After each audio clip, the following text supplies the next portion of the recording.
This is Connect the World, and these are the top stories we're following this hour. Britain's Theresa May is expected to speak in Parliament in the next few minutes. She'll be talking about Brexit. It comes as the latest round of talks begin in Brussels. Mrs May has come under considerable pressure after what has been a chaotic week and that speech at the Conservative Party conference last week.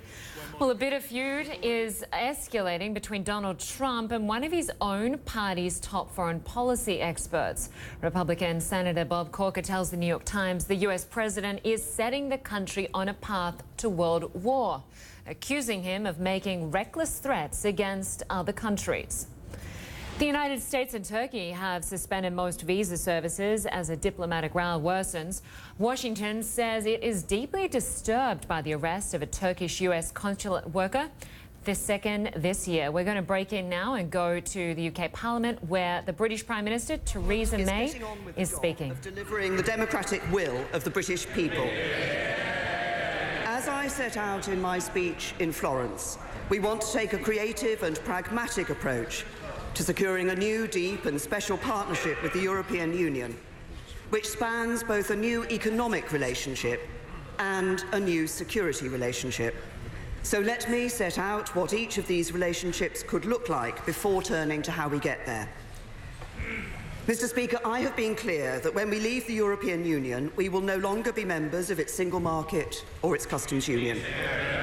The British people voted for control of their borders, their laws and their money, and that is what this government is going to deliver. At the same time, we want to find a creative solution to a new economic relationship. Order. Members must calm themselves. A little harsh. The Honourable Gentleman Member for Southwark and Bermondsey has had something for breakfast which I counselled colleagues to avoid. Prime Minister. At the same time, Mr. Speaker, we want to find a creative solution to a new economic relationship that can support prosperity for all our peoples. We do not want to settle for adopting a model enjoyed by other countries. So if we have rejected the idea of something based on European Economic Area membership, for this would mean having to adopt automatically and in their entirety new EU rules over which in future we will have little influence and no vote. Neither are we seeking a Canadian-style free trade agreement, for compared with what exists today, this would represent such a restriction on our mutual market access that it would benefit none of our economies. Instead, I'm proposing a unique and ambitious economic partnership.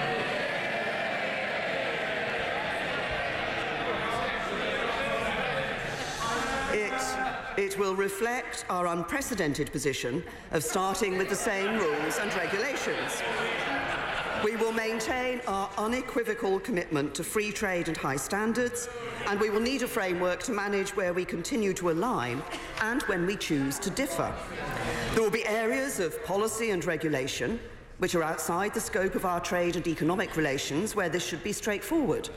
There will be areas which do affect our economic relations, where we and our European friends may have different goals, or where we share the same goals but want to achieve them through different means. And there will be areas where we want to achieve the same goals in the same ways because it makes sense for our economies. And because rights and obligations must be held in balance, the decisions we both take will have consequences for the UK's access to the EU market and EU access to our market. But this dynamic, creative and unique economic partnership will enable the UK and the EU to work side by side in bringing shared prosperity to our peoples. Let me turn now to the new security relationship. As I said when I visited our troops, when I visited our troops serving on the NATO mission in Estonia last month, the United Kingdom is unconditionally committed to maintaining Europe's security. And we will continue to offer aid and assistance to EU member states that are the victims of armed aggression, terrorism and natural or man-made disasters. So we are proposing a bold new strategic agreement that provides a comprehensive framework for future security, law enforcement and criminal justice cooperation, a treaty between the UK and the EU. We're also proposing a far-reaching partnership on how together we protect Europe from the threats we face in the world today. So this partnership will be unprecedented in its breadth and depth, taking in cooperation on diplomacy, defence and security and development. So let me turn to how we build a bridge from where we are now to the new relationship that we want to see. When we leave the European Union on the 29th of March 2019, neither the UK nor the EU and its member states will be in a position to implement smoothly many of the detailed arrangements that will underpin this new relationship we seek. Businesses will need time to adjust and governments will need to put new systems in place, and businesses want certainty about the position in the interim. That's why I suggested in my speech at Lancaster House there should be a period of implementation, and why I proposed such a period in my speech in Florence last month. We're going to leave Theresa May there for now, speaking in the UK Parliament. We're joined now by CNN star Magnay, who's at Downing Street, and also we are joined by Quentin. He is the Associate Fellow of the Europe Programme at Chatham House. Good to have you both with us. I want to start with Diana. Obviously, after the speech last week, we heard from Theresa May, that spluttering speech. She has a lot of confidence building to do here today, right?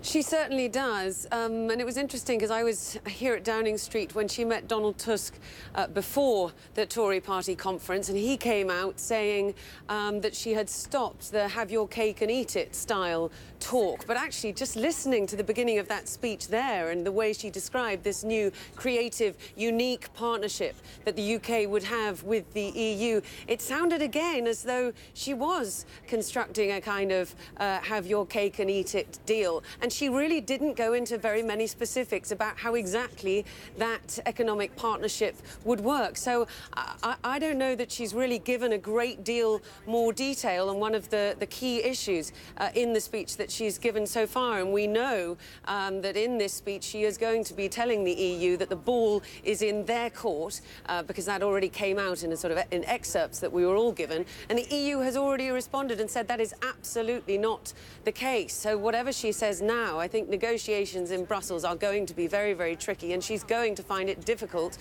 to move on to talks about an implementation phase, which she was just about to get into, Lynda. Yeah, I want to bring in Quentin on that note. Speaking about that tennis analogy, Diana referred to Theresa May obviously saying the ball's in your court when it comes to the EU passing back and saying it's in your court. Who has the advantage right now? Who needs to take the next shot here when it comes to Brexit talks? Theresa May basically needs to make the next move, and the trouble is she's facing 27 other countries with a very clear position on the other side, which says first we have to agree on how much money you're going to put on the table, what the rights of EU citizens are, and how we deal with the Irish border. And so far, except on the rights of EU citizens, the British don't seem to have come up with any very clear proposals. And so there's enormous frustration on the other side, and we don't seem to be going anywhere fast. I'm slightly confused as to why she's making this speech at all. And so she really does appear to be on the back foot right now, Quentin. What does she need to do to dig her way out of this hole?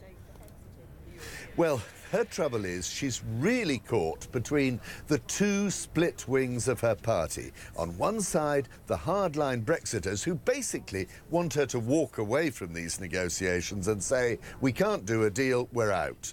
And then the much more sort of pragmatic side, including her Chancellor of the Exchequer and the Treasury, who are desperate not to do anything to upset business and the British economy. Now, she's making those sort of noises, saying we want this transition, this implementation phase, but without any clarity about where they're going with this transition, I think it's still going to be a huge problem for business. And I just want to go back to Diana on that point, Quentin. Theresa May certainly has to try and prove the doomsayers wrong, as she's put it. She's got a lot of work to do here. She absolutely has a lot of work to do. I think what she is trying to do is move the conversation away from the splits within her cabinet and the splits within her party and back into a sort of momentum on Brexit. And we're expecting after this speech for 2 new white papers to be published on the matters of customs and trade. And I think with that she is trying to say to the EU, look, Britain is putting its best foot forward. Now it is your turn to respond. But the EU have been extremely clear about the way they want these talks to unfold. The sequencing is the way they put it. And they will only move on to the next phase, this transitional period and the future shape of things to come, once Theresa May has dealt with these 3 key issues that Quentin was mentioning. And it remains to be seen whether these 2 white papers and whether her speech today are enough to convince them. And all the while, you have this Tory infighting in the cabinet, where you have, on competing sides of the party, calls for Boris Johnson, the Foreign Secretary, and Philip Hammond, the Chancellor, respectively, to be sacked. Now, in an interview yesterday, Theresa May said to the Sunday Times, when she was specifically asked what she wanted to do about Boris Johnson, she said, well, I don't normally shy away from challenges, which was read and assumed to be a suggestion that there would be some kind of a cabinet reshuffle. Today, her spokesman has slightly backed away from that and said, well, frankly, we wouldn't tell you if we were going to reshuffle the cabinet or not, but it is a terrific cabinet and they're all working very well together on Brexit. Well, the EU could very well exploit these differences, and that is the dangerous tightrope that she walks. All right, certainly a lot to cover this week as the latest round of Brexit talks get underway. Good to have you both with us, CNN's Diana Magnay at Downing Street and Quentin, the Associate Fellow at the Europe Programme at Chatham House. Thank you very much.